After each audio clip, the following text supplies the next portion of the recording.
morning. This is the Eager Beaver Show. You are listening to a True North Eager Beaver Media Incorporated podcast.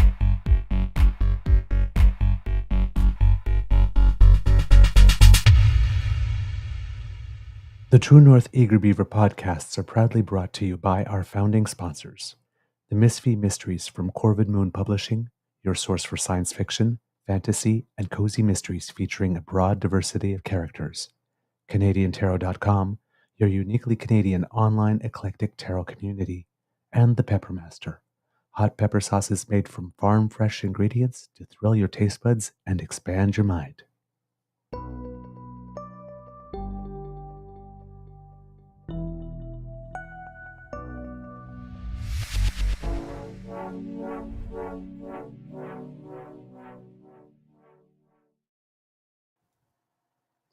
Well, good morning and hello, kids, and welcome to season 4 and episode number 438 of the Daily Beaver Morning Show here on the Cryon Media Network.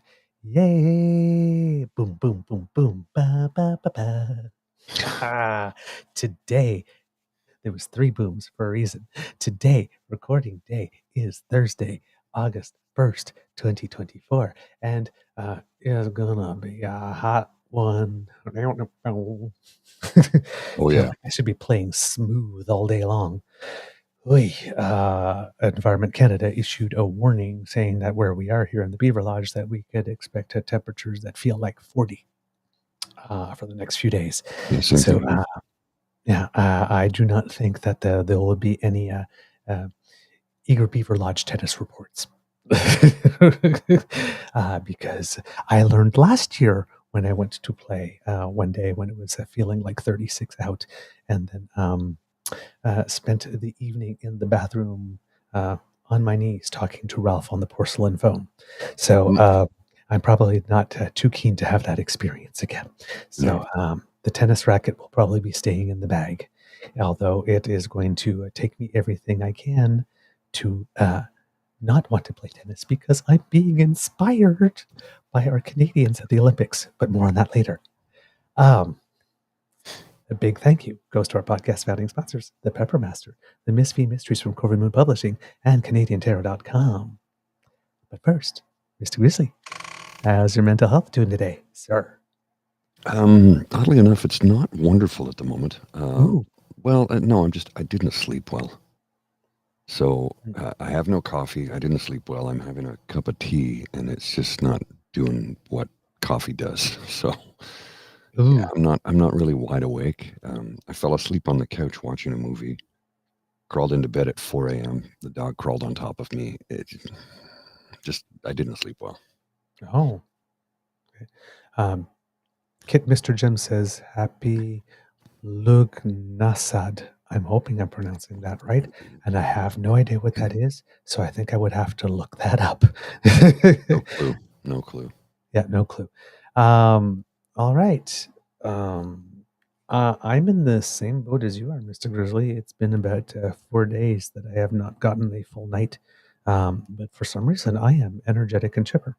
Like last night, I actually went to bed, and I was dead tired.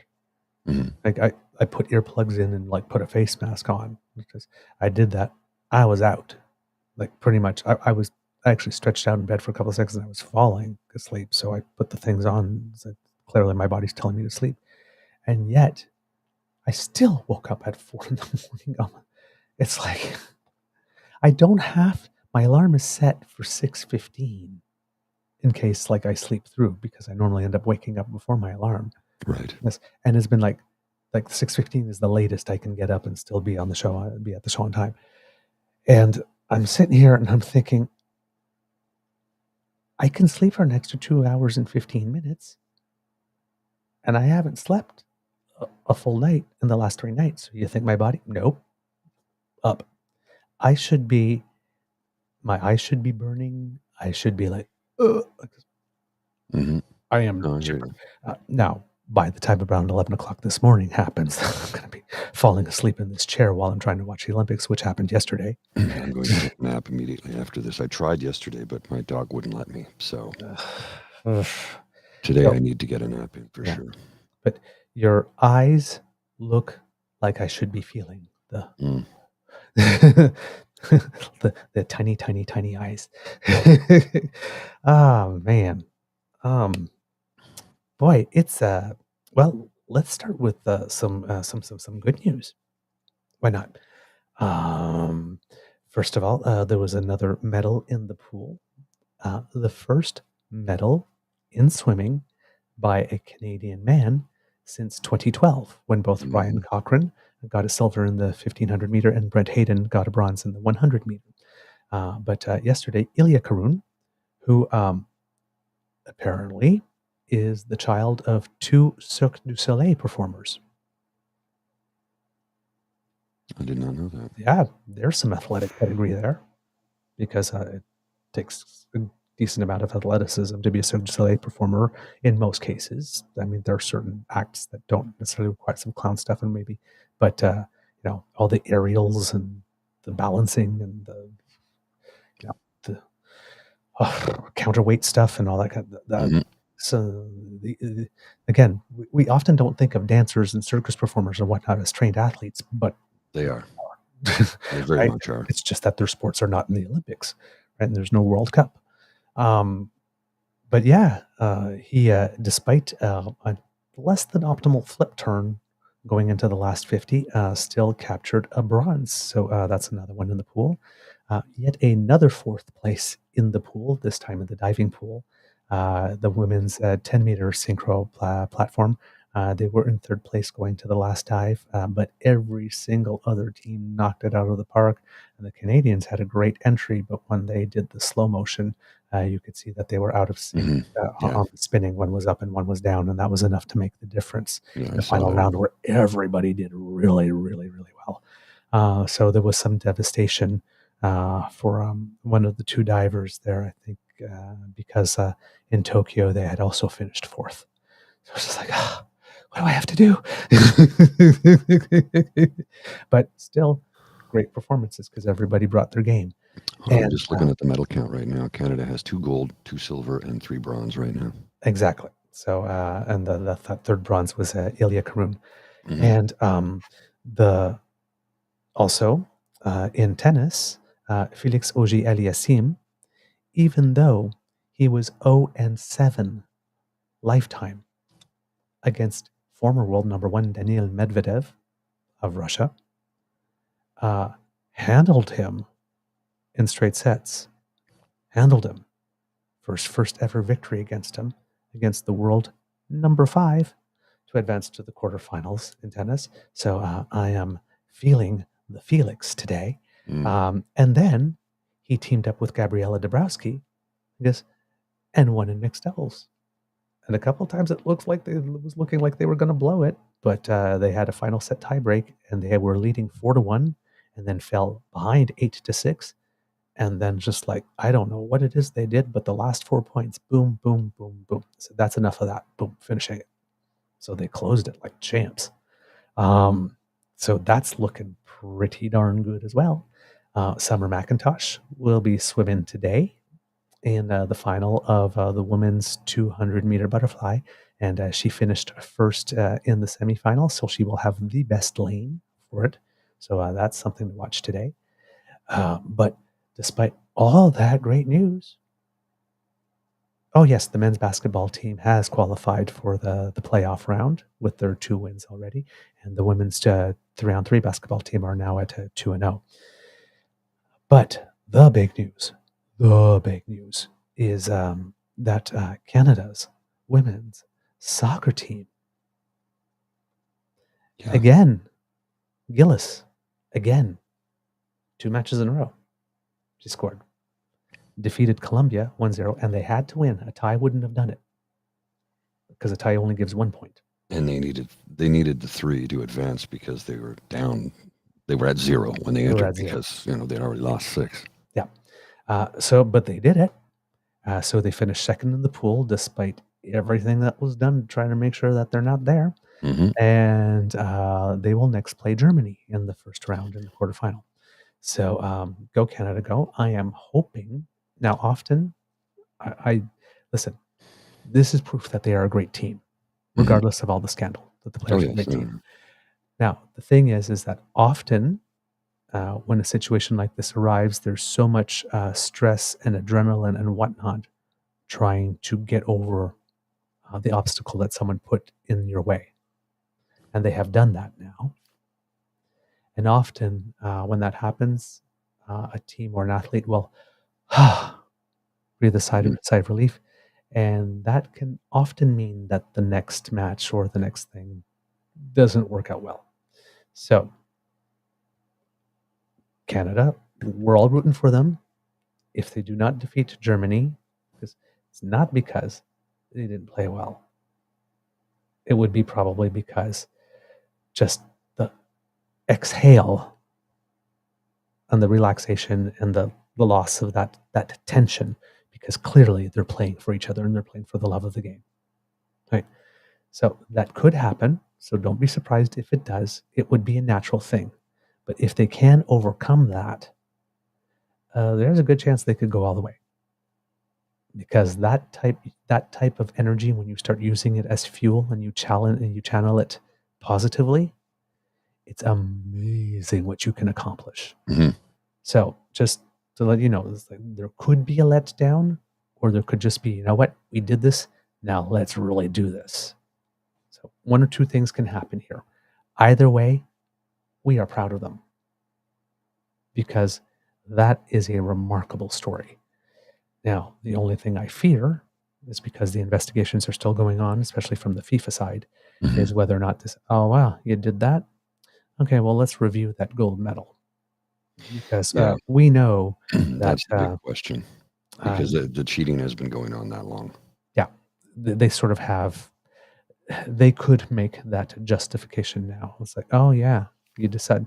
Because it depends how the officials from FIFA decide to view this. If they view the 3 wins as being defiance, and they are not going to be stood up to by, then we can expect further sanctions that might seek to make an example of us again.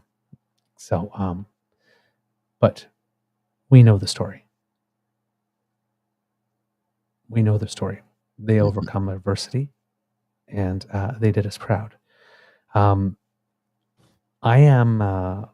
went and read the story by Rick Westhead, is it?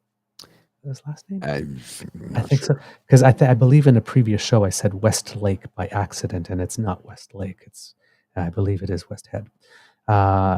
I went to read the story because you brought it to us yesterday, Mr. Grizzly.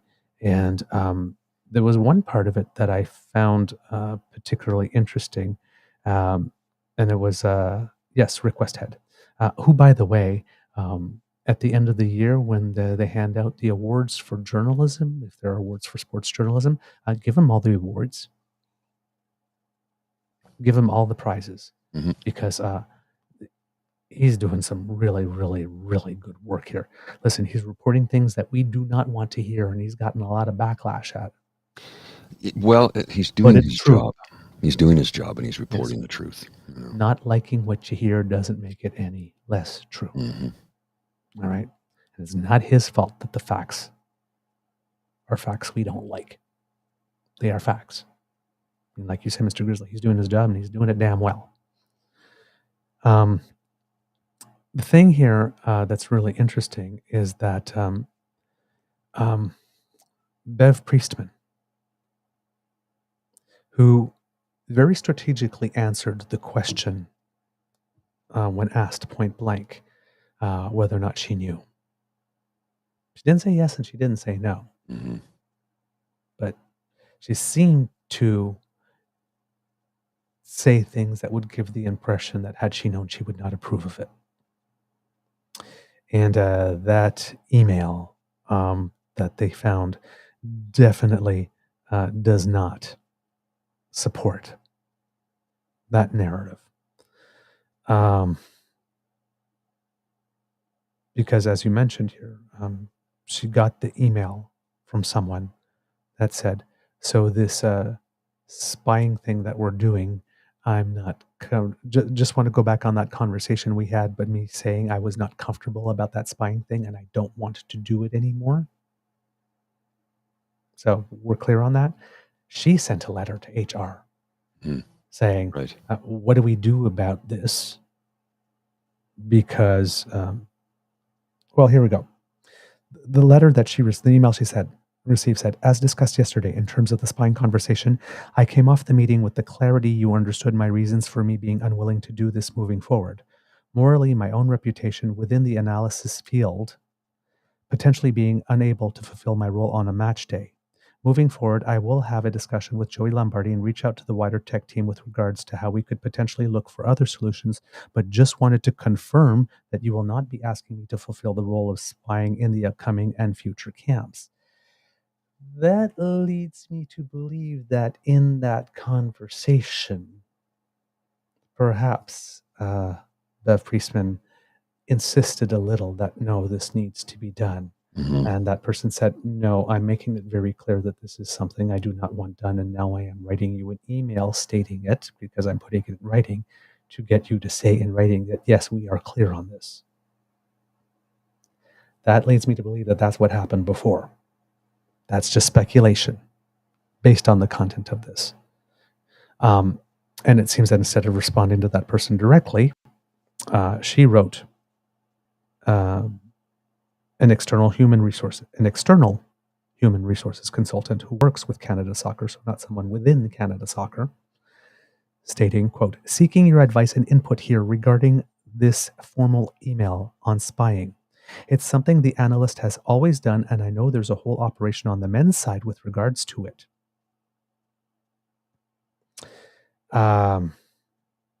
Priestman also wrote in that email that a different Canada Soccer employee had worked recently with her staff, quote, and he was outstanding in this area. Yesterday in a meeting when discussing, I asked the analyst to propose an alternative solution for the scouting. This is not scouting. It can be the difference between winning and losing, and all top 10 teams do it. Now, perhaps that is true. Just like when we were talking about drugs back in Ben Johnson's day, everybody's doing it. Yeah. But so far, we do not have video evidence or complaints or anything, or somebody being caught. No emails. No emails, no what. Nothing. Doesn't mean they have it. We just don't have it. There's nothing. Doesn't mean it doesn't exist. Sorry, there's nothing in the public sphere at the moment. Maybe this will drag some of this out in subsequent weeks and months, but we don't know. At the moment, all we know is Canada and someone from Team Canada claiming that everybody else does it. Right? So that's what we know for a fact. Now, Canada Soccer provided the emails to FIFA. So that goes to the credibility of Canada Soccer when people are saying they do not believe that Canada Soccer itself was involved in this in any way. They did forward the emails. The Federation also wrote in the FIFA document, this is according to the article here, that it believes the spying program began with John Herdman, who coached the women's national team from 2011 to 2018 and the men's team from 2018 to 2023, which is why I'm concerned about the gold medal being removed. And when John Herdman was asked about this lately, or earlier, before this more recent news came out, he also described it as scouting. Again, which is not. Scouting happens through the front door. You're invited to attend the practice, or you show up to attend the practice and they don't ask you to leave, or you go to a match that's there and you sit in the stands when the match is like being shown on TV or whatnot, and people can see you there. That's scouting, right? That's when they do talk about college sports in the United States, when they say the scouts were there.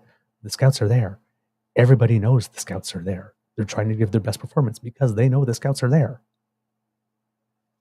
It's not like the scout just shows up and says, like, I'm not telling you I'm coming. I'm guessing there's certain instances where there are scouts there that go like this, but for the big things, but they show up at the match. They don't hide behind a bush or climb on top of a roof or whatnot and then fly a drone or take a video camera and then try to do this. Their presence is known, right? Or they watch tape, or they, So this is fun with words here when we're talking about scouting. Now, Herdman told reporters, this article says on July 26, he is confident his teams never spied on competitors at the Olympics or the World Cup. And he said that he will cooperate with Canada Soccer during the probe. But here, and I'm guessing that this is, not sure from whom this quote is, but it says, we suspect that the practice of using a drone stems back to John Herdman when he was the head coach of the women's national team. Okay, this is what Canada Soccer wrote to FIFA on July 27th. Quote, in other words, this was a practice started by one person, John Herdman, and continued by Bev Priestman. It was not facilitated by the Federation. New Canada Soccer Administration is supporting a full independent investigation of this issue and has already taken steps to ensure that this scouting tactic does not happen again. And it seems that when John Priestman was... John Herdman. John Herdman, sorry, I'm mixing the names up, was the coach. She was an assistant coach under him. Mm-hmm. So she would have been there for it. Yeah.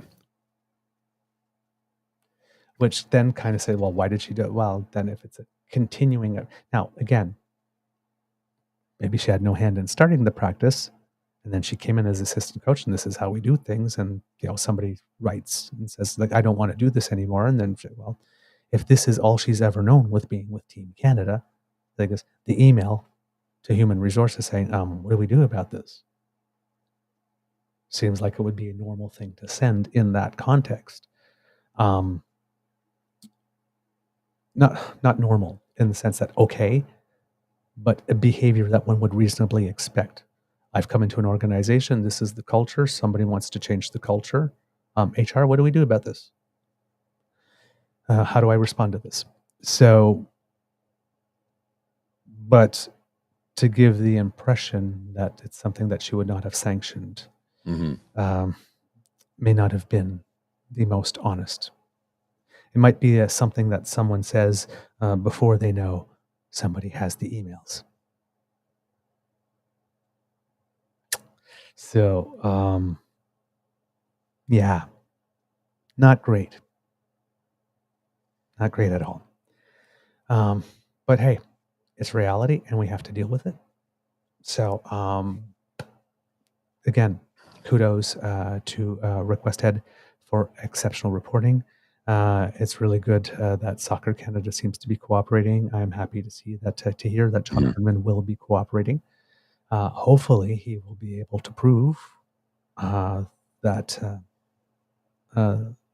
when he was coaching that this wasn't a thing, at least at the World Cup and the Olympics, if not in regular season play and in friendlies and stuff, but hopefully at least not for the World Cup and Olympics. But it shouldn't have happened at all. Shouldn't have happened at all.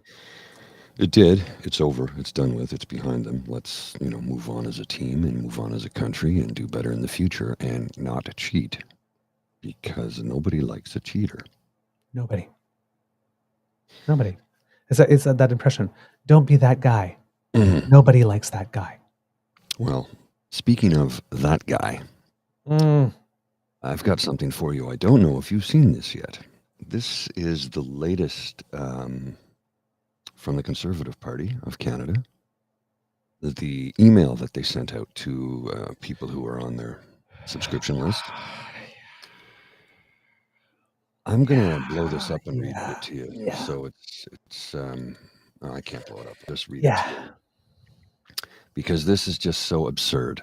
It's beyond the pale, which I'm told I'm not supposed to say that anymore, apparently. From the Conservative Party of Canada, the email starts, "Friend, we don't have much time left. We are staring down a crucial deadline. Justin Trudeau and his Liberal NDP coalition, by the way, that's not a thing, are on a war path to censor Canadians, raise taxes, and are unleashing a plague of violent crime in our communities before they get kicked out of office. We need to stop them in their tracks before more damage is done. Please tell me how they are allowed to say such things and not be slapped down for it. I do not know. Elections Canada, are you paying attention? This is just, it's not just a lie. It's a bald-faced lie.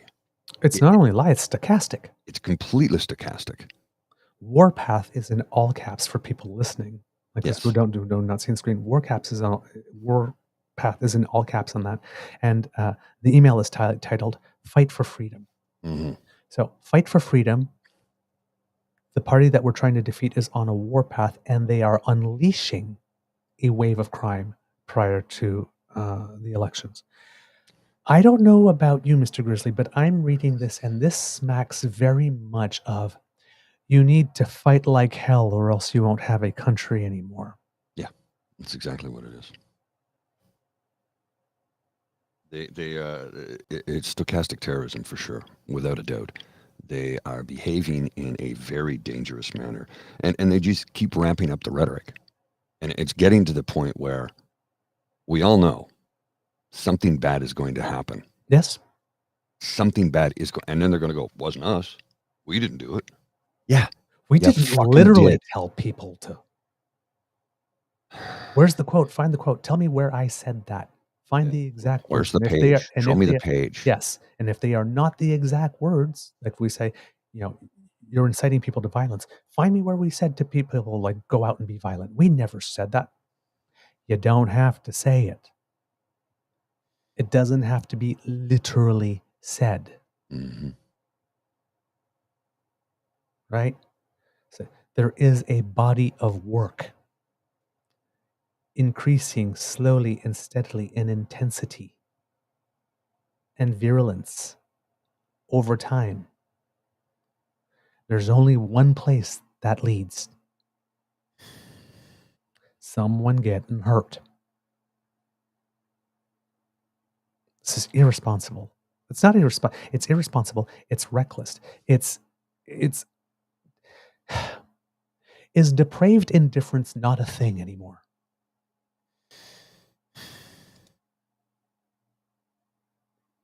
There used to be a time where betrayal of the public trust was a thing that people would go to court for. Depraved indifference, gross negligence. What the hell's happening? There used to be a time where if you would ask me about Canada, I would always say that we are smarter than this and better than this. I don't think we are. Now, I'm just hoping that enough of us are. Yeah.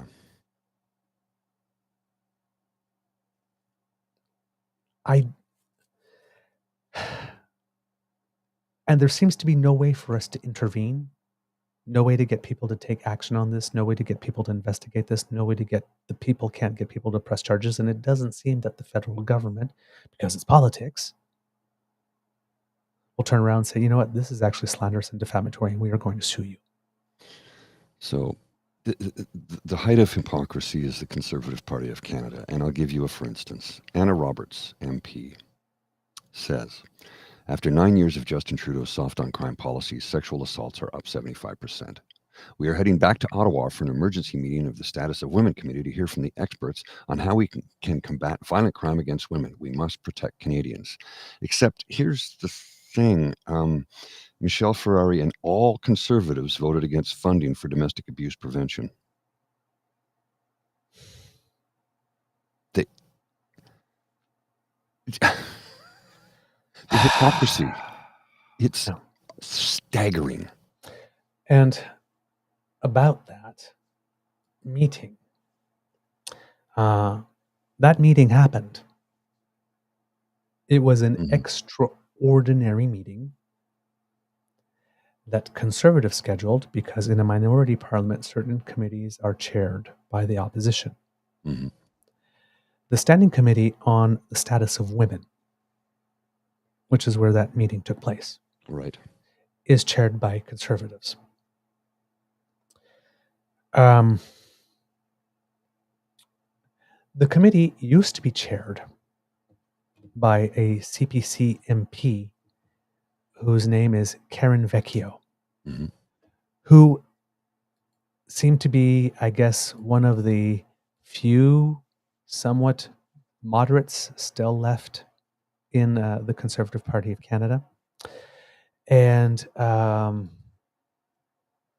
in April, I have an article here in the London Free Press, April 23rd, she was ousted from the federal committee by her own party. Why is So this that? article says, women's advocates slam MP Karen Vecchio's ouster from federal committee. Advocates are crying foul after a London area MP was shuffled out of her longtime post as chair of Parliament's Status of Women Committee. Elgin Middlesex London MP Karen Vecchio was moved out of her role as the chair last week, this is in April, a position she has held since 2017. Mm-hmm. After her term ended and the Conservatives on the committee voted to replace her with another MP. It wasn't opposition MPs. Oh, sorry, opposition. It wasn't government and sorry, it wasn't, let's put it this way. It wasn't MPs from other parties asking for her to be removed. The Conservatives removed her and replaced her with another MP. Local women's advocates and a former municipal politician took to Twitter to slam Vecchio's unceremonious ouster from the committee. Quote, I'd add my name to the growing number of people upset that Pierre Poilièvre has removed Karen Vecchio from her role as the chair of the Status of Women Committee. London Police Service Board member Megan Walker, a former executive director of the London Abused Women's Centre, wrote, Karen is a hardworking MP who has worked relentlessly on issues facing women and Canadians. A request for comment to Vecchio's office was unreturned on Monday.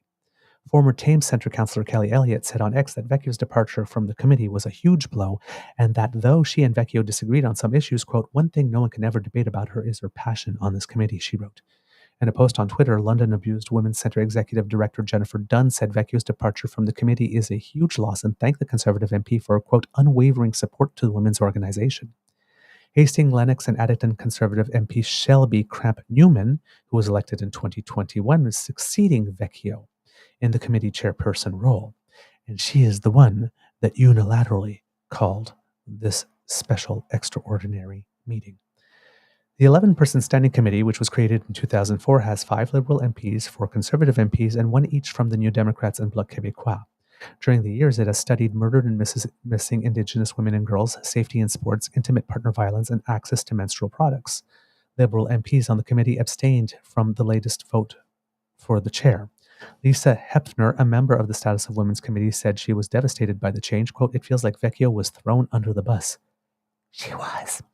Quote, she has worked so hard for so many years, worked with her whole heart, and we have been able to accomplish great things at this committee. I really hope we can continue being collaborative, Hepfner said. Guess not.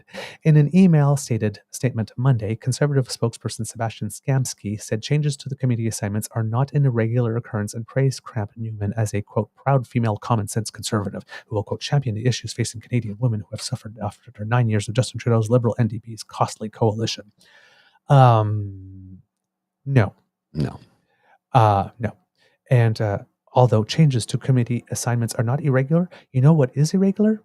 Somebody getting a committee assignment and maintaining it for 7 years. Mm-hmm. Someone being so good at that job that despite elections and changes in government, changes in party like this, they get to keep that position. Mm-hmm. That's what's irregular. They had a good one. And they couldn't have that. No. We can't have nice things. So they had to change that. It's just yeah. Vecchio was first elected in 2015, first joined the committee as a member in January 2016, and has previously served as the Deputy House Leader in the Conservative caucus. So someone with great standing, Deputy House Leader, is an important position. The 3-term MP was among the handful of MPs who backed former Quebec Premier Jean Charest in the 2022 Conservative Leadership Contest. Oh, so there it is. Oops, there it is. Back somebody that they didn't approve of because Pierre Poilièvre is the current leader. Mm-hmm. Now, have to get rid of all dissenters. Mm-hmm. Now, if you remember, a gentleman named Alain Reyes, who also supported Charest, and as soon as Pierre became leader, there was a text message that went out to people in Alain Reyes's electoral district, urging them to ask him to step aside, or saying that his time was that she'd probably not run again or something like that. And then the Conservative said, "Oh, that was a mistake. That was never intended to be sent." And everybody accepted that. And we made the point on this show that, yeah, okay, if the email was never intended to be sent, or the text message, why was it even drafted? Something that was not intended to be sent cannot be sent if it is not even drafted. It was always intended to go out. And we wondered if they had a message like that for every single one of the Conservative faction that decided not to support Pierre. And we hadn't heard anything yet. Until now. Because the text message thing blew up in their face, so they had to find another way. So this is how they did this. And surprise, surprise, just this past week, I believe, Karen Vecchio announced that, according to the CBC, posted July 30th, so just a few days ago, Conservative MP Karen Vecchio won't run again in next election. Yeah, I saw that. A Conservative MP with a reputation for being able to work across party lines, again, we can't have that, No. has confirmed to a local radio station that she's planning to leave federal politics and will not run again in the next election. Elgin Middlesex London MP Karen Vecchio was first elected in 2015 and has won the last 3 elections handily with about 50% of the vote each time, but clearly that's not good enough for PP.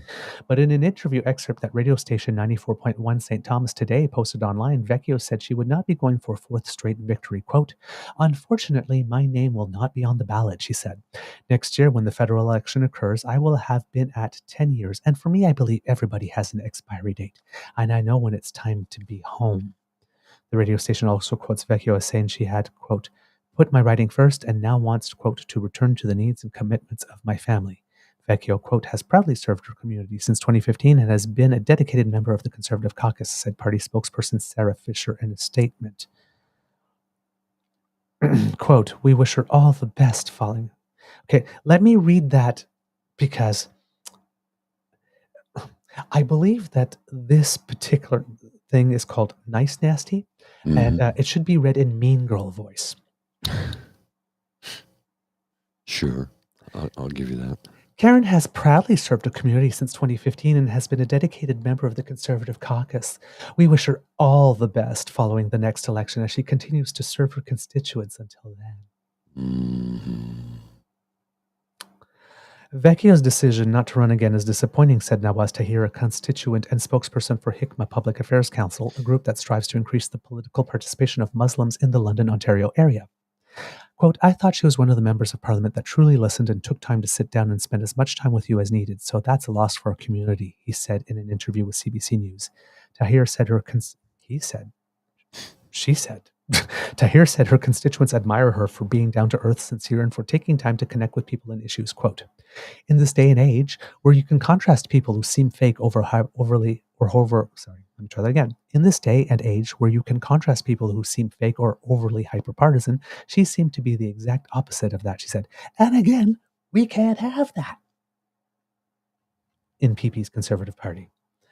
Vecchio has a reputation for being able to work across party lines to get things done, according to Liberal and NDP members who served with her on the Standing Committee of the Status of Women, so respected by her colleagues from other parties. Again, we can't have that. In April, Vecchio was abruptly shuffled out of her role as chair of the committee, a position she held and which came with a pay bump of $13,700. The Conservatives on the committee voted to replace her with Shelby Cramp Newman. At the time, the spokesperson for the opposition said that the reshuffling committee assignments are not unusual. Vecchio was one of the 16 MPs who supported former Quebec Premier Jean Charest, so 2 down, 14 to go. She was also the lone federal Conservative in the room during an April 2023 announcement that St. Thomas, Ontario would be, quote, home to Volkswagen's first electric vehicle battery plant in North America. So, that's when François-Philippe Champagne and Doug Ford got together and decided that they were going to make this big announcement. it was her electoral district, so she went to the announcement. So she was seen With a Liberal. on video with a Liberal while they were announcing something good that they were doing. Yeah, Again. she's willing to work across party lines, obviously, and the current party and opposition. Well, again, I wish more Canadians recognize that they are not a Conservative Party. They are the Reform Party under a new name. I wish more Canadians recognize that. Unfortunately, many people have been fooled into thinking they're the Conservative Party. They are not. They are most definitely not. And the last two little paragraphs of this article are particularly, I think there might have been a little editorial choices in there. Oh. Yes. After praising the politician and workers who secured the deal, Prime Minister Justin Trudeau launched into a pointed partisan attack on Poilievre and noted Vecchio's presence at the event. Pierre Poilièvre came out and said this project was a waste of money, Trudeau said at the announcement. Karen, you have your work cut out for you. Wow. Yeah. So, this extraordinary meeting that happened, well, let's just say it did not go well. No. Like, not at all. At all. It was a shit show, to put it bluntly. You took the word right out of my mouth, Mr. Grizzly, on that one. From iPolitics. Title: Domestic abuse survivors leave committee meeting crying after MPs trade political barbs. This is by Davis Negri at iPolitics. Quote, advocates for ending violence against women left a committee meeting in tears after MPs spent most of the discussion accusing each other of playing political games. Shelby Cramp-Newman, the new Conservative chair of the House Committee on the Status of Women, unilaterally called the midsummer meeting to discuss a new report from Statistics Canada that suggested domestic violence against women was on the rise. Shortly after witnesses provided opening testimony, the Liberal MP Anita Vandenbeld moved a motion to abandon the meeting's topic in favor of continuing a previous discussion on abortion rights. I probably would not have done that, but here's the reasons. Vandenbeld said violence against women was a crisis that the government took seriously, but moved the motion to protest how the meeting was organized. Quote, we know that the leader of the opposition has asked Conservative-chaired committees to hold as many meetings as possible in the summer to take us away from the important work we're doing listening to our constituents, said Vandenbeld. We were not given any opportunity except the Conservatives to put forward witness names. So this is the time that people should be on the barbecue circuit and whatnot talking to Canadians. Well, the Conservatives don't want the Liberals to do that because that's when the Liberals do best, when they're one-on-one with people or having town halls. That's when the Prime Minister does best. So let's keep them busy by keeping them coming back to Ottawa for the committee. And then let's just announce these meetings, surprise, and let's unilaterally decide that we only get to decide who the witnesses are and nobody else. So, of course, committee members are not going to stand for that. So I understand why the Liberal MP Anita Vandenbeld did that. But there was another option, was to actually just not get into that type of argument and try to hold the meeting on that thing and watch the Conservatives implode. But they decided to attack on process. Quote, this is cruel. We do not use victims and survivors' trauma to try and score political points at this committee. What followed was nearly a full hour of political mudslinging between Liberal, Conservative, and NDP members of the committee. The Conservatives accused the other parties of silencing victims of domestic violence, which is the whole reason for which they call this as well.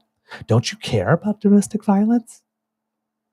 Look at these Liberals. They say they care about one. Justin Trudeau sure is a fake feminist. They don't even care enough about domestic violence to come back for a meeting. These results are shocking. Yeah. Because they clearly don't care about the women either, because that's not why the meeting was called. It certainly wasn't for the benefit of the women that they invited, because if it was, even if Anita Vandenbeld said, you know what, I'm objecting to how this is, we should do that, they probably would not have spent the next hour gleefully engaging in the mudslinging in the presence of the witnesses that were there, that were domestic abuse survivors, who came there in good faith to talk about their experiences.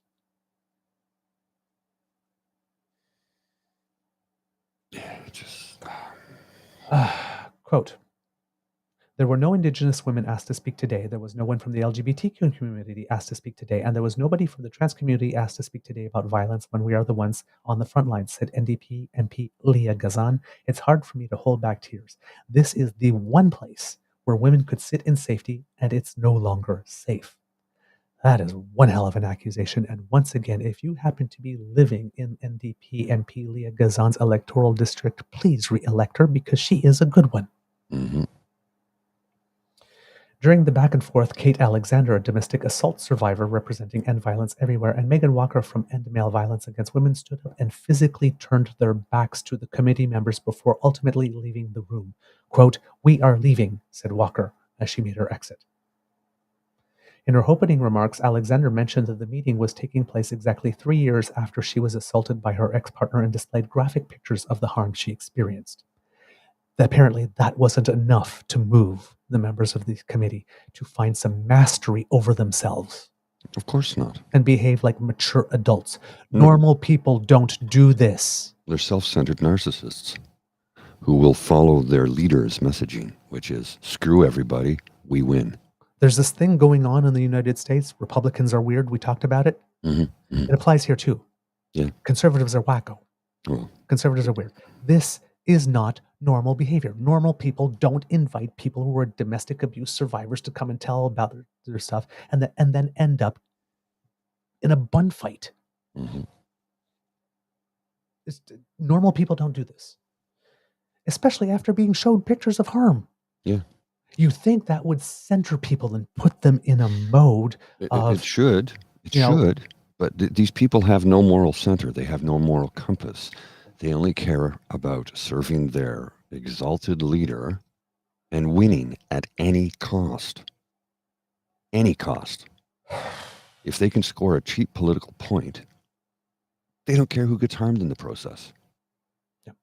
These are power-hungry, power-mad narcissists. These are not good people. I say this so often. I'm tired of saying it, but it's a simple matter of fact. It's the truth. These are not good people representing whatever constituency they represent. They're not good people. They're not the kind of people you want to represent you in the House of Parliament. Yeah.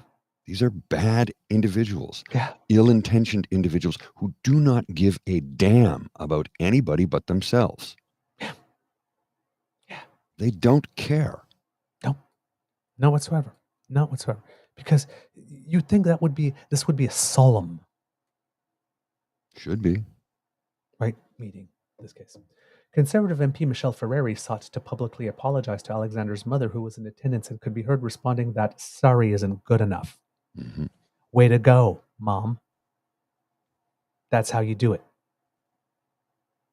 That's how you do it. They behave like that. Oh, we're so sorry. Yeah, that's not good enough. I do not accept that apology. Yes, exactly. Anna Roberts, another Tory, lamented that Wednesday's meeting had, quote, re-victimized these poor young women. Of course, she's going to blame the Liberals and the NDP and the Bloc for that. Not the people that sprung a surprise meeting and then only invited voices that they wanted to hear. And then decided they didn't want to hear them. They made people take time out of their lives and come to Ottawa for that meeting, only to do this to them. The House Status of Women Committee had long held a reputation for collegiality, where members from different parties reached across the aisle to work collaboratively. Again, we can't have that. Earlier this year, the Conservatives tapped Camp Newman to replace longtime committee chair Karen Vecchio, the latter of which was lauded for her history of nonpartisan behavior. Vecchio recently announced she would not be seeking re-election whenever the writ next drops federally.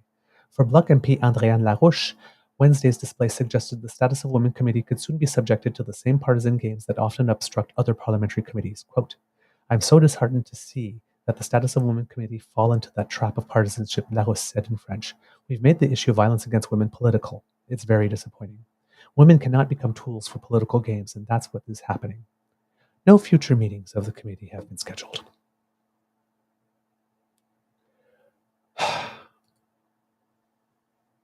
Just disgusting.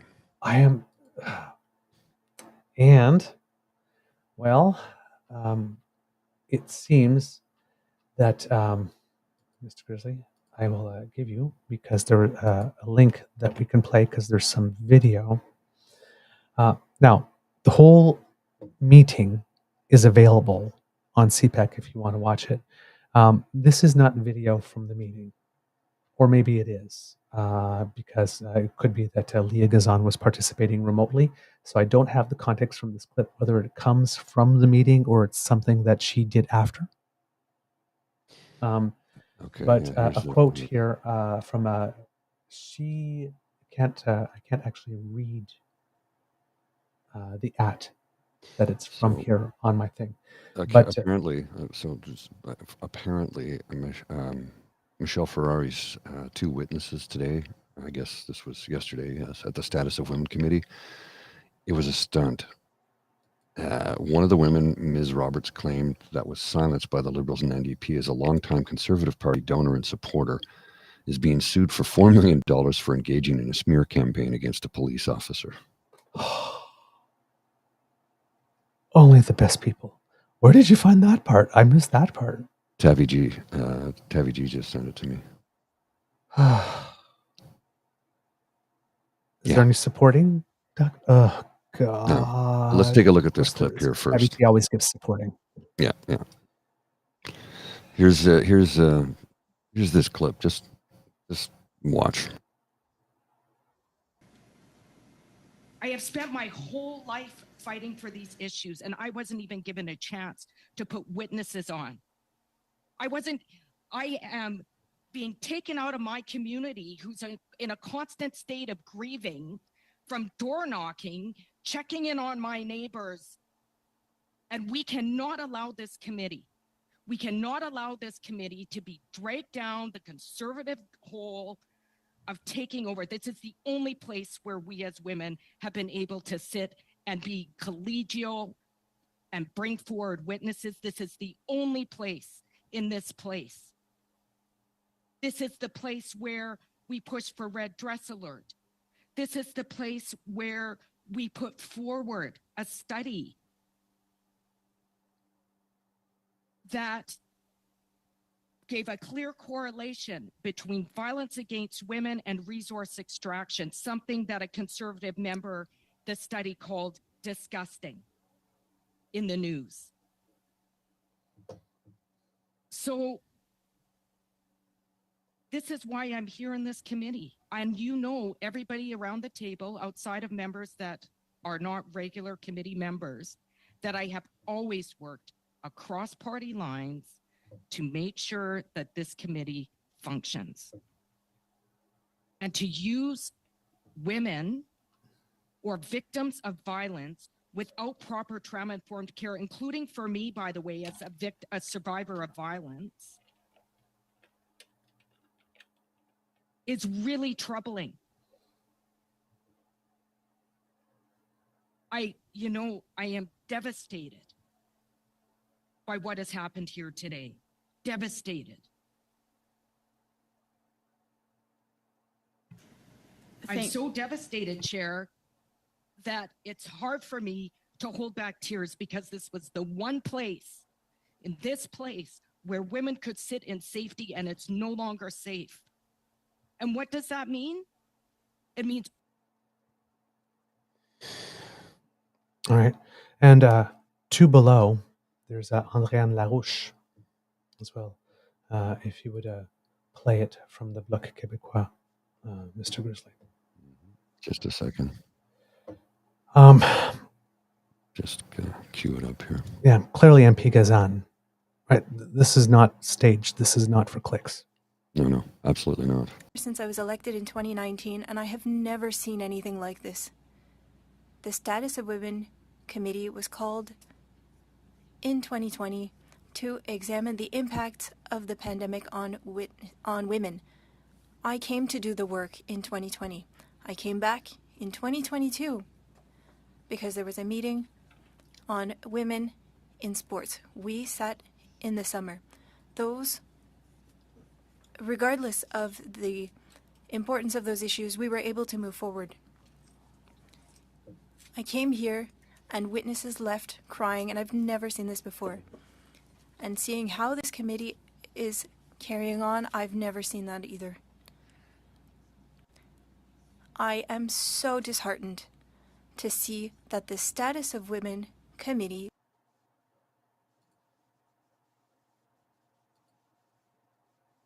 Sorry, I'm getting another feed somewhere here. Oh, okay. My apologies. I got another feed that started to go in my ear, and I had to stop there for a sec because I couldn't tell which was which. Oh, okay. So we'll just pick it up right where we left off. I'm sorry about Right. that. It just something started playing on its own for some reason, and I couldn't hear. So here we go.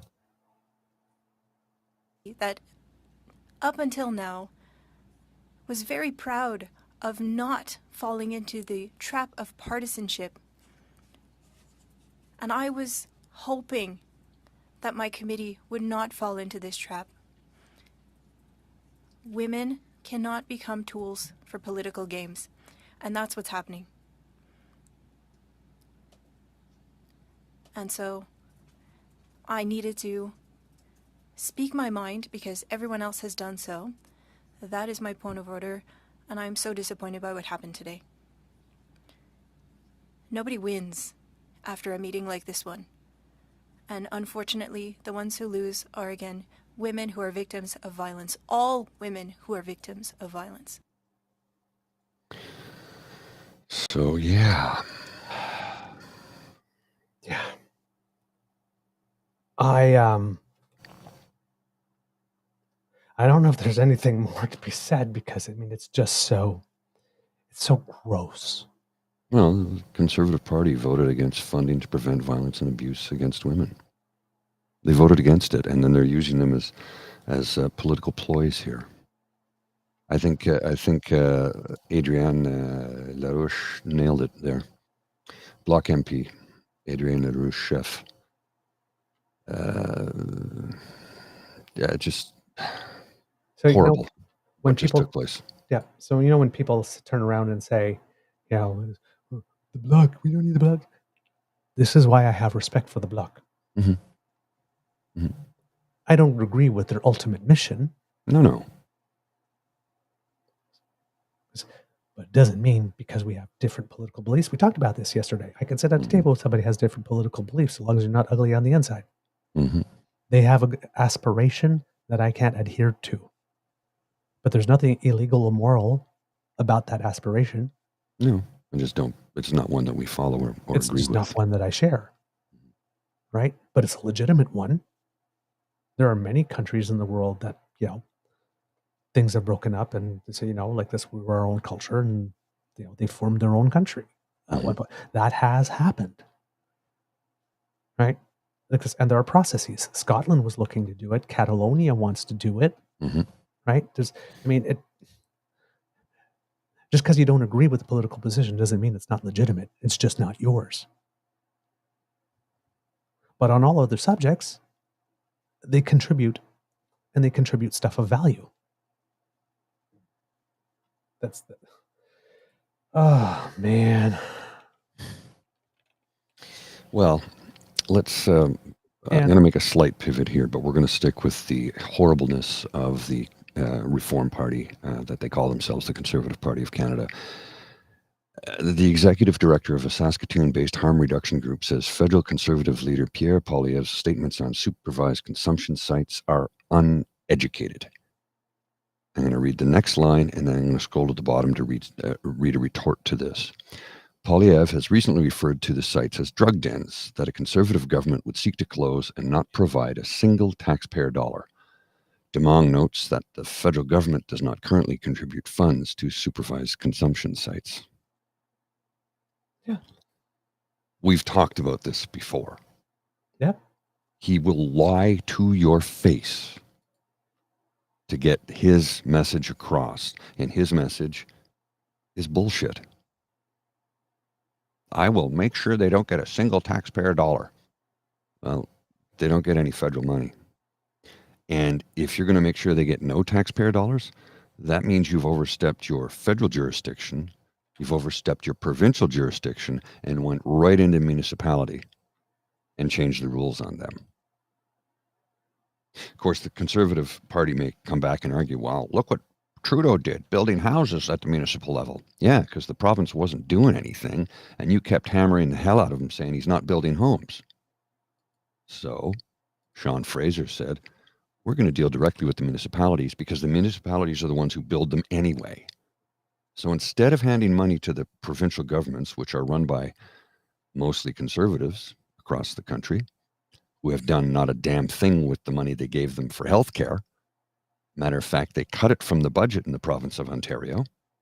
I think $4 billion is still unaccounted for in COVID money, or is it 10? I can't remember. Yes, and according to Andrew Coyne, remember there was that clip that goes around that says that premiers over like a somewhat period of time have skimmed $70 billion over the last while out of the healthcare system and diverted it to other stuff. Where's the money? Where did it go? And we do not know what we got for that because we didn't get healthcare. Nope. So, the federal government stepped in and is dealing directly with the municipalities simply due to the fact that the municipalities are the ones who build housing.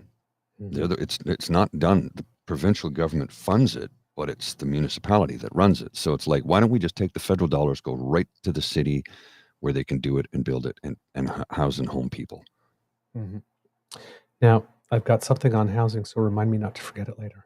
Okay. But since we're talking about issues related to women, Steve Boots put out a really interesting TikTok about our friend Tracy. Do you have that? Yeah, I just put it to you in the private chat there, the link. This is someone, an account that Garnet _2223 Bev, who's posted this. So took it from one of Steve's TikToks and decided it needed to be shared. Yeah, Bev shares a lot of good stuff like that. Yes, exactly. That's where we get our Lisa B stuff. Yes, exactly. Yeah. This is really interesting. It seems that... I've seen this. It seems that for someone who nobody knew about until about 2-3 days ago, Tracy has done a very, very good job at making herself known.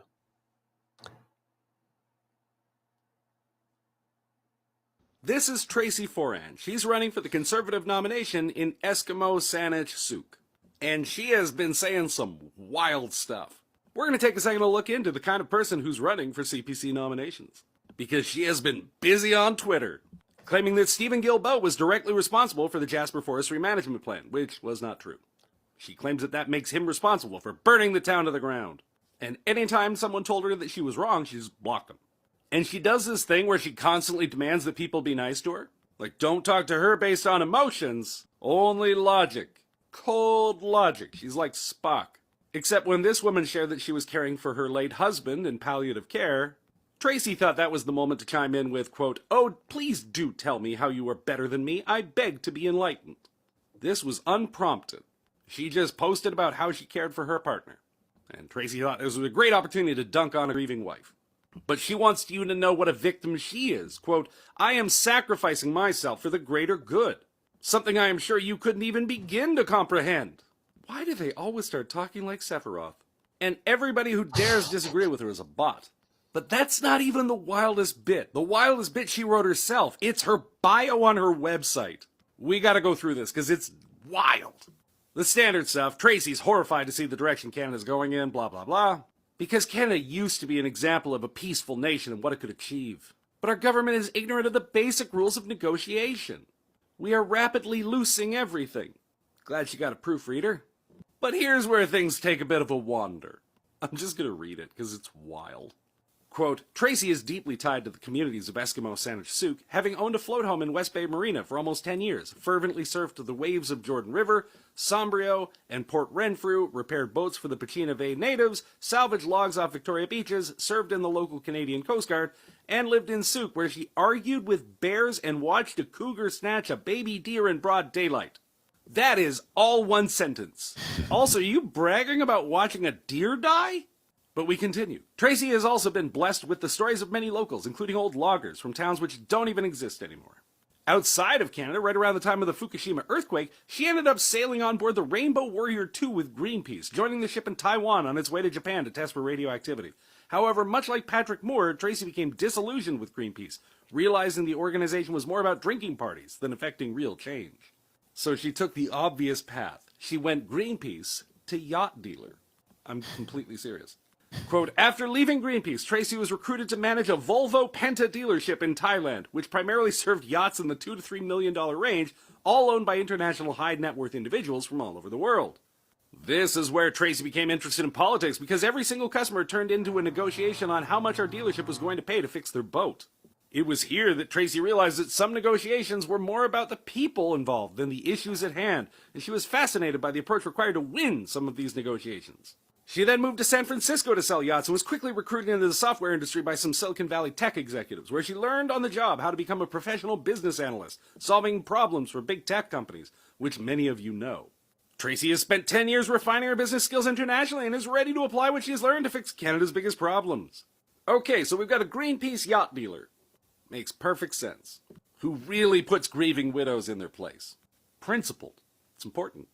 This is who the Conservatives have running for them. This is the quality of person they are attracting. Seems like a good sign.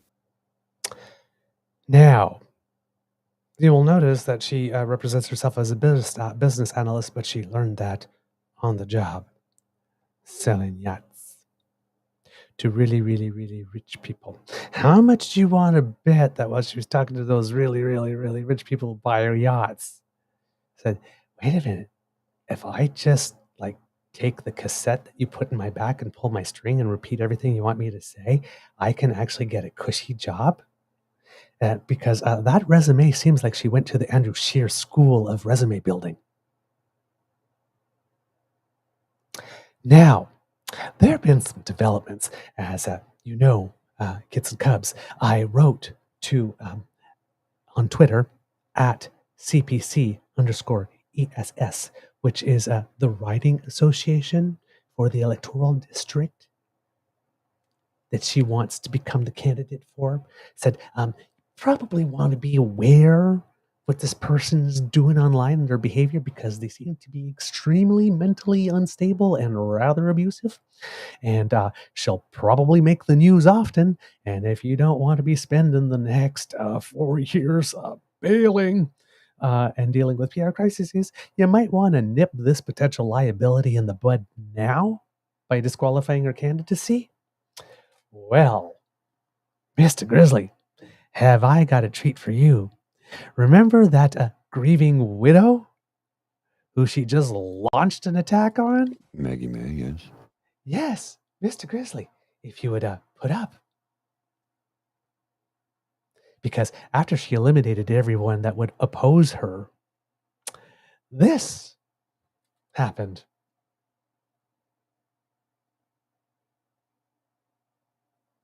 Wow. Someone that goes by Son of Edmonton at Solon of YEG. LOL. Maggie May is a, and I apologize, cunt. Tracy Foran. So I've heard.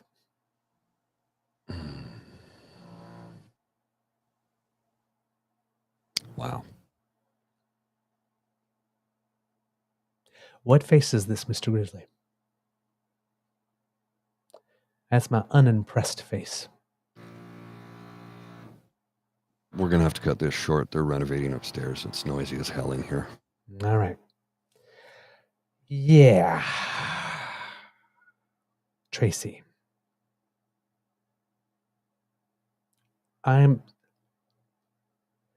Conservatives are weird. This is unstable. This is not normal. Nobody should tolerate this.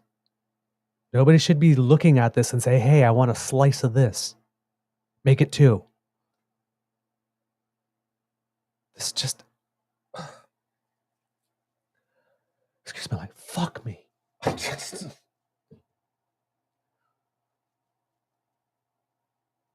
We should not, as voters and citizens, we should not have to accept or tolerate this being imposed on us. This is the wet blanket. This is the type of wet blanket they want to throw on top of all of us to shut us up. You got to pay attention. You got to get involved. Nobody needs this. Kids and cubs, that's the end of this episode of the Daily Beaver Morning Show. We hope that you love listening to us because we loved making this for you. Well, you know. Oh, God help me. Yeah, I know. Remember that sharing is caring and word of mouth is priceless, so please tell your peeps and poops all about us. And hey, anybody, I know I said it online, but if there's anybody here listening anywhere from Women Against Poilievre, if ever you need our platform, man, just tell us where to stand, what to wear, what time to show up, whatnot, and we'll happily do it because this is not... We've got your back. Because we can't have this. Because the women for Poilievre, they have no mastery over themselves. We need more women to be against Poilievre. And we need more men to back up women against Poilievre. This is not okay. Remember that sharing is caring and word of mouth is priceless, so please tell your peeps and poops all about us. If you would like to help us and not miss an episode, you don't have to, thanks to the Ray Girl, who, by the way, has also sent us a donation for our mental health walk charities, because we are still accepting the donations if you're willing to do that. So thank you very much, the Ray Girl. You are really, really, really good to us and support us in many, many ways. But if you scan that QR code there under my chin, that will bring you to our Podpage site, podpage.com/TheTrueNorthEagerBeaver, lowercase letters with a hyphen between each one of those words. And when we have something fresh off the bandwidth, it will come directly to you. If you would like to support us in other ways, then you can make like Kit Elaine and surf on down to the True North Eager Beaver Media Incorporated YouTube page and click on all our buttons, like, share, subscribe. Makes us happy when you click us. So make sure we get ourselves some happy. All right. And if you would like to support us in yet one more way, the QR code by Mr. Grizzly's Head brings you to our coffee page. That's ko-fi.com/eagerbeaver, lowercase letters, all in one word, if you are listening. And there you can leave a donation. That's where you will find our tip jar, or we call it the Emergency Hydration Fund. And there you can, if you leave a donation, that helps us finance and subsidize the show and cover our costs. And we really do appreciate every bit of help that you can give to this, because it's not free. It's a labor of love, but it's not free for us to do this. So any help that you can give, we really do appreciate. If you are not able to give help, that's fine. Doesn't matter. Because the gift of your attention is the one that we cherish most. And, of course, your participation in the show. If you're just a lurker, that's fine. Right? We're happy that you're there. But if you have something to say, you have a topic you'd like to propose, you have a piece of news that you should be brought to our attention, or you just have a comment, something that you think that we should do more of or do less of, or that can make the show better, we want to know what it is.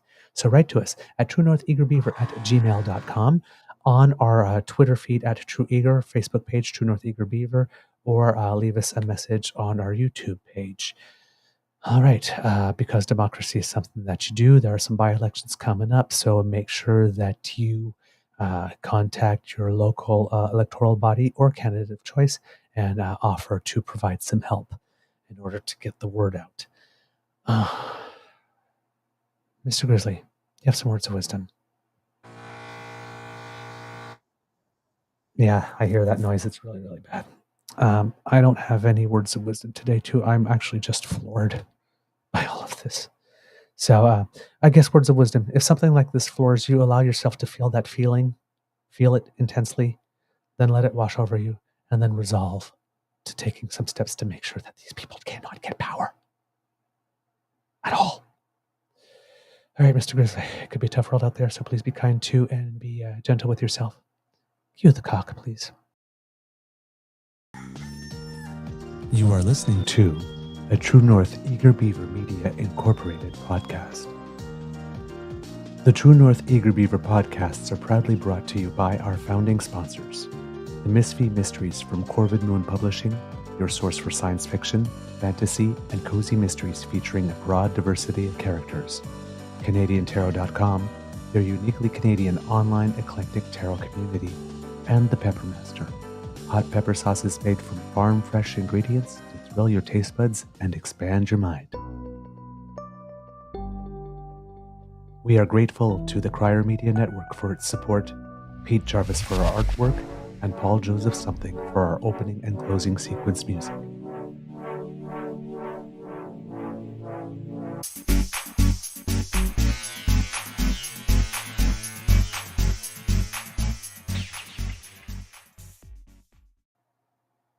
All right, kids and cubs.